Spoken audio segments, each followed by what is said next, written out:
Buenas tardes, amigos de News 360. Voy a hacer acá las veces de entrevistador. En este momento tenemos al doctor Guillermo Boza, profesor principal del Departamento de Derecho y además ex jefe de departamento y abogado especialista en la materia del derecho laboral, es viceministro de Trabajo y por lo tanto es una opinión autorizada en lo que se refiere a la política de flexibilidad laboral. Además, gran amigo. Ok, bueno, muchas gracias por la invitación. Ayus, a tu disposición, Ernesto. Querido amigo, ¿qué nos puedes decir acerca de la política de flexibilidad laboral del que acaba de aprobar el gobierno y que se ha hecho pública en diferentes medios de comunicación, que parece ser pues que se quieren cargar las ETS, quieren desaparecer las gratificaciones, quieren reducir las vacaciones, también ha trascendido que quieren desaparecer o quieren causalizar la posibilidad de acceder a utilidades y desde luego, desde toda la vida lo que quieren es desaparecer las indemnizaciones por despido arbitrario. Danos una opinión acerca de esto. Bueno, lo primero que tendría que decir es que hasta donde tengo entendido todavía no se ha aprobado formalmente esta propuesta de reforma laboral por parte del Ejecutivo. Es algo que está pendiente de ser aprobado en el Consejo de Ministros y lo que sí se ha decidido es que, por lo menos públicamente se ha dicho, que cualquier reforma de la legislación laboral tendría que pasar por el Consejo Nacional del Trabajo. El día lunes ha habido una sesión extraordinaria del Consejo Nacional del Trabajo donde empleadores y trabajadores se han puesto de acuerdo para discutir cualquier reforma a partir del mes de enero del próximo año, ¿no? Ahora, entrando ya sobre por lo menos los trascendidos, las posibles reformas. A ver, yo creo que ya hay que partir de algo que es importante. Creo que no hay que perder de vista que la actual legislación laboral que tenemos es una legislación heredada de los años 90, del fujimorismo, y es una legislación que reformó absolutamente todos los derechos laborales individuales, colectivos, seguridad social, cuestiones en el ámbito procesal. Y fue una reforma claramente a la baja, a tal punto que distintos especialistas en el ámbito del derecho del trabajo calificaron a la reforma laboral peruana de los 90 como la más drástica que se había producido en ese momento en el mundo, ¿no? Entonces hay que partir de eso. Ya tenemos una legislación laboral flexible, no rígida. Ahora bien, es verdad, siempre se puede ir a más y el punto es si eso es conveniente o no. Digamos, por un lado, y sobre todo si esa posible reforma es una reforma que va a generar nuevo empleo, ¿no? Creo que se han demostrado en estos últimos 20 años dos cosas. Primero, que la legislación laboral flexible no ha generado más empleo en el Perú, como mucho lo que ha habido es rotación de mano de trabajo, de mano de obra, y en segundo lugar, si ha habido alguna generación de empleo, no ha sido una generación de empleo de calidad, ¿no? Es decir, cuando hablamos de empleo de calidad, significa una remuneración razonable, condiciones de seguridad y salud dignas en el trabajo, etc. Eso por un lado, ¿no? Bueno, y de otro lado, creo que cuando se habla, o sea, yo diría que no es que haya un temor por parte del sector trabajo, porque en este momento se señala que hay una pugna también entre el Ministerio de Economía y el Ministerio de Trabajo, ¿no? Tú has señalado que yo he sido viceministro de esta gestión, ¿no? Y creo que puedo decir con conocimiento de causa que en ningún momento había una negativa de discutir una posible reforma.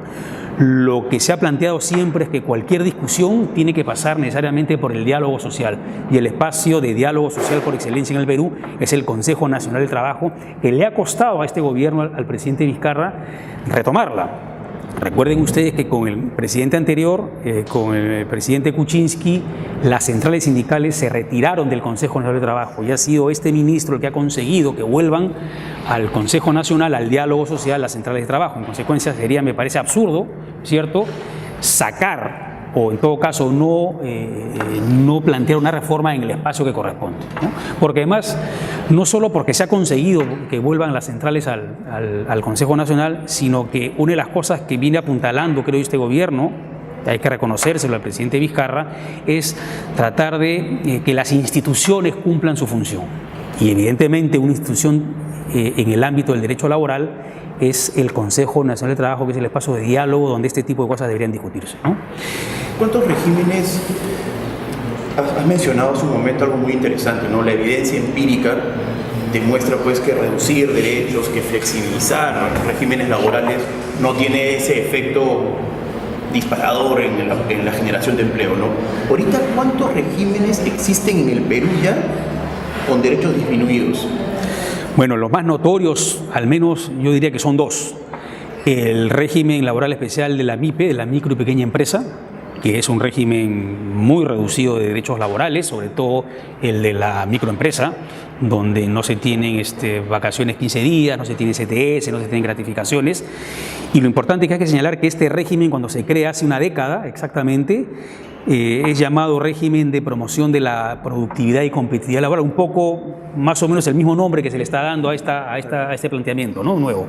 Y no se ha conseguido ni de cerca que haya una mayor formalización, es decir, las tasas de informalidad siguen siendo prácticamente las mismas. Entonces, si la idea era que este régimen laboral iba a formalizar a los trabajadores de las micros y pequeñas empresas, sencillamente ese régimen en ese sentido ha sido un fracaso, ¿no? Y el segundo régimen es digamos, en esa misma línea, el régimen de la agroindustria, ¿no? Que también es un régimen que tiene una remuneración que engloba lo que son las ratificaciones, ¿no? Entonces, de alguna manera también supone pues derechos laborales disminuidos. Ese régimen se dice que ha sido relativamente exitoso. Es verdad que ha fortalecido la actividad agroindustrial exportadora en el Perú, pero no ha supuesto mayor formalización. Son básicamente un promedio de 15 empresas muy grandes las que se han digamos, modernizado, ¿no? Que han conseguido altas tasas de exportación de estos productos, pero no ha supuesto, digamos, globalmente entendido el tema del trabajo en el campo, no ha supuesto una mayor formalización. Sigue habiendo grandes tasas de informalidad en ese ámbito, ¿no? Porque hay que decirlo, la gran mayoría de personas que se dedican a la actividad agraria son pequeñas parcelas, son trabajadores autónomos, ¿no? Y son muy pocas las empresas formales, ¿no? Entonces ese régimen, digamos, ha sido relativamente exitoso en la medida que ha generado mayores ingresos al Perú como consecuencia de las exportaciones, pero no necesariamente ha supuesto, digamos, una mayor tasa de formalización, ¿no? Entonces, si ya tenemos un régimen de derechos disminuido y sumamente flexible para la micro y pequeña empresa, de aprobarse esta medida, y además tenemos también la experiencia del sector agrario, de aprobarse esta medida, entonces esta medida, ¿quién se aplicaría? A la gran empresa. Sin duda, ¿no?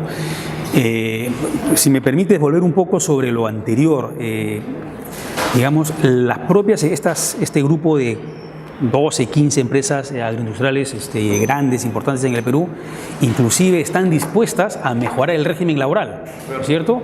O sea, porque entienden muchas de ellas que son empresas que tienen hoy en día las suficientes espaldas financieras como para pagar el régimen general en el ámbito laboral, ¿no?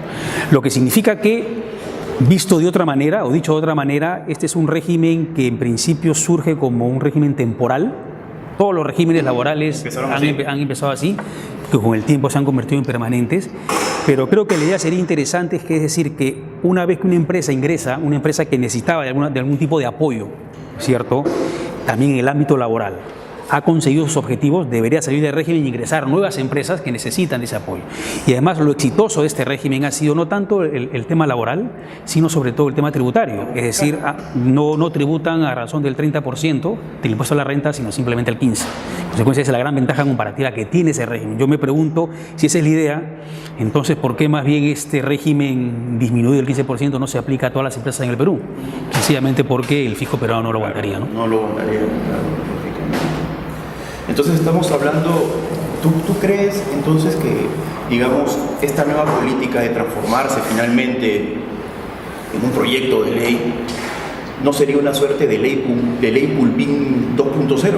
Sería recuperar el antiguo propósito de la antigua ley Pulpín, solo que ahora ya no diferenciando por edad, sino para cualquier trabajador. A ver, bueno, dos cosas. Primero, no se sabe si este sería un régimen para futuros trabajadores o también para los para los que tienen ya contrato laboral vigente.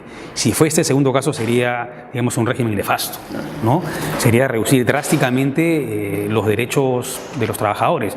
Te escuchaba un comentario tuyo hace un momento que lo comparto en el sentido que muchos de estos derechos que están en cuestión son en realidad complementos salariales, ¿no es cierto? Tienen un efecto remunerativo, es decir, si partimos de la base de tener una remuneración mínima vital de 930 soles, ¿no? Y en comparación solamente con los países de la región, muchos países tienen una remuneración mínima vital bastante más elevada que la peruana, ¿no? Entonces, claro, por eso es que las reformas creo hay que verlas y el análisis que hay que hacer tiene que ser un análisis integral. No se trata simplemente de ver aisladamente este beneficio, cuánto le cuesta al empleador, sino cuánto le cuesta algo globalmente. Porque si sumamos remuneración mínima vital, que en la práctica se convierte como una suerte de salario básico, ¿cierto? Más ETS, más gratificación, etcétera, en realidad lo que hay que analizar es anualmente cuáles los ingresos remunerativos o los conceptos remunerativos salariales que percibe el trabajador, ¿no? Y en consecuencia, si hacemos ese análisis comparativo con otros países de la región, probablemente el Perú sigue estando por debajo en ese análisis, ¿no? Entonces, por eso, si fuese una reforma, si se llega a plasmar, espero que no, porque creo que, es decir, no es que no haya que discutirla, sino que hay que ver finalmente partir, o sea, mejor dicho, entender de dónde estamos partiendo y a dónde queremos llegar, y en todo caso, si hay una reforma, creo que tiene que ser una reforma integral, y me explico. Decía hace un momento, en primer lugar, que ya partimos de una legislación flexible de los años 90, ¿no? En segundo lugar, se ha señalado que tenemos un régimen de estabilidad laboral o de protección frente al despido arbitrario sumamente rígido y que lo ha vuelto más rígido todavía la jurisprudencia del TC. Yo, respecto a eso, tengo mis serias discrepancias por dos razones. Primero, porque el sistema o el régimen de protección frente al despido arbitrario se le aplica hoy en día a un número muy reducido de trabajadores formales, ¿no? Hasta finales de los 80, la fórmula era más o menos la siguiente: de cada 4 contratos de trabajo, gruesamente 3 eran a plazo indefinido y 1 a plazo fijo. 10 años después, como consecuencia de la reforma de los años 90, la fórmula se invierte totalmente. Hoy en día, curiosamente, más bien son 3 de cada 4 contratos a plazo fijo o temporales y solo 1 a plazo indefinido. Lo que significa entonces que solo al 25% de ese 100% se le aplica el régimen de estabilidad laboral, ¿no? Y además habría que incorporar también en este análisis todos los mecanismos de intermediación laboral. Bueno, de intermediación laboral, de tercerización, uso fraudulento de los contratos de locación de servicios, etcétera, ¿no? Y en segundo lugar, cuando se habla de la jurisprudencia del TC, creo que se habla en forma sesgada y parcial, ¿no? Porque si bien es cierto que el TC ha establecido una jurisprudencia respecto del despido injustificado, que si es injustificado merece algún tipo, digamos, de sanción, ¿no es cierto? Lo que ha hecho simplemente es precisar qué conceptos considera que son despidos injustificados, fraudulentos, incausados, etcétera, ¿no? Por un lado. Y aun cuando se pudiera llegar a decir que eso ha vuelto más rígido el despido, lo que no se ha dicho que por otra vía ha abierto una puerta. Hoy por hoy, la jurisprudencia del TC y también de la Corte Suprema ha modificado, cosa que inclusive es cuestionable desde la perspectiva constitucional, ha modificado el régimen de protección del despido del personal de dirección y de confianza, señalando, por ejemplo, que ya no procede en esos casos, aun cuando el despido sea injustificado, la reposición, sino solo la indemnización. Y en el caso de la Corte Suprema, incluso señalando que ni siquiera cabe la indemnización, ¿no? Porque el retiro de confianza es causa suficiente para extinguir la relación laboral. Entonces, ahí tenemos una vía de escape, si quieren ustedes, frente a lo que supuestamente ha hecho el TC, teniendo en cuenta que además en el caso peruano se ha mezclado lo que es personal de dirección y de confianza como si fuera solo una cosa, primero, y en segundo lugar, que no tenemos un número limitativo del personal de dirección y de confianza que puede tenerse en una empresa. Una de las cosas que han trascendido también entre los que están apoyando la reforma es que la Organización Internacional del Trabajo, la OIT, aparentemente admite todos estos mecanismos de flexibilización, pero parece ser pues que la OIT tiene una posición más global, ¿no es cierto? ¿Nos podrías explicar más o menos en qué consiste la posición de la OIT cuando se producen estos mecanismos de flexibilización? Bueno, lo primero que habría que decir es que la OIT lo que plantea siempre y lo que pretende reforzar son los espacios de diálogo social. En consecuencia, no creo que le parecería bien que una reforma de gran calado, como es la que se pretende, pase simplemente por la vía unilateral. En todo caso, creo que lo que yo no diría exigiría, pero sí lo que pediría es que sea a través, en nuestro caso, del Consejo Nacional del Trabajo, donde se ventile la discusión de esta reforma o de esta posible reforma, ¿no? Es más, la OIT viene apoyando actualmente al gobierno peruano en todo lo que es el fortalecimiento del espacio de diálogo social, ¿no? A través de talleres, cursos, etcétera, para precisamente capacitar a los que son los interlocutores sociales, ¿no? Para que puedan llevar de la mejor manera posible las discusiones que se dan en el seno del Consejo Nacional de Trabajo, ¿no? Es decir, para empezar a negociar y negociar de buena fe, con el ánimo de llegar a un entendimiento, pero para eso necesitas las herramientas suficientes. Pero por lo menos que los temas que sean necesarios discutir pasen por esa vía, por ese espacio, ¿no?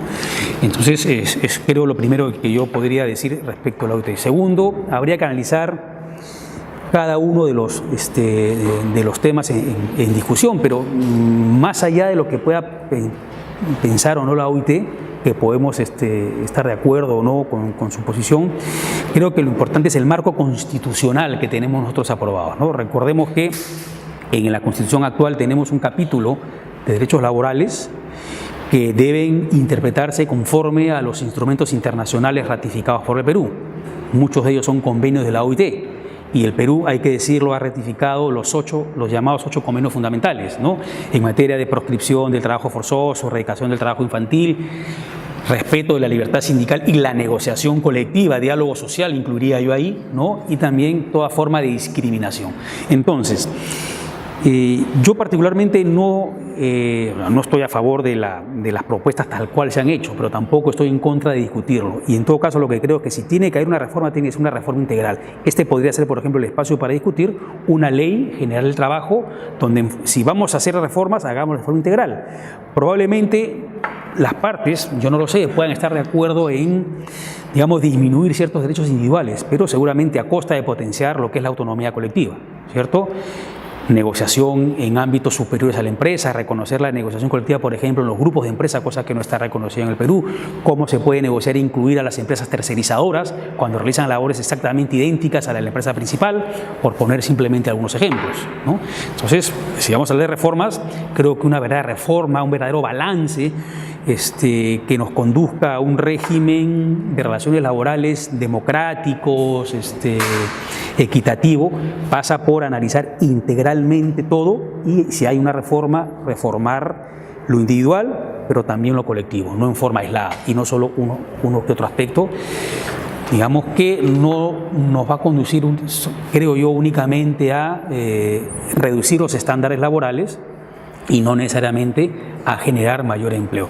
Porque uno de los aspectos que sí son importantes en el planteamiento que ha establecido al menos el Ministerio de Economía, es cómo recuperar los espacios de competitividad que efectivamente el Perú ha perdido, ¿no? Ha bajado bastantes escalones, digamos, en el nivel de competitividad a nivel mundial. Pero aspectos que son, digamos, transversales, ¿no? Y que son estructurales, tienen que ver con la educación y la capacitación de los peruanos en general y de los trabajadores en particular, ¿no? Entonces creo que la reforma viene también desde el colegio, desde la necesidad. Probablemente nosotros, los peruanos, acabamos muy tempranamente la etapa escolar, nos introducimos también tempranamente a la vida productiva. En otros países ocurre 2 o 3 años después porque tienen una etapa escolar con un bachillerato que supone capacitación en humanidades o en técnicas, ¿no es cierto?, en cuestiones de orden técnico, lo que permite que sus ciudadanos, ¿no es cierto?, ingresen al mercado de trabajo más capacitados que los nuestros, ¿no? Porque parte del problema de la baja productividad tiene que ver con la educación y con la capacitación de las personas. Entonces creo que el problema es mucho más grueso, es mucho más grande que simplemente apuntar a un tema que es el tema laboral, que seguramente es el más fácil, ¿no? Y creo que una verdadera reforma tiene que pasar por estos temas, ¿no? Y en el ámbito laboral por un análisis mucho más completo, en los términos que he expresado hace un momento. Listo. Muchas gracias, Guillermo. ¿Ok? Encantado. Gracias. Hasta luego, nos estamos viendo.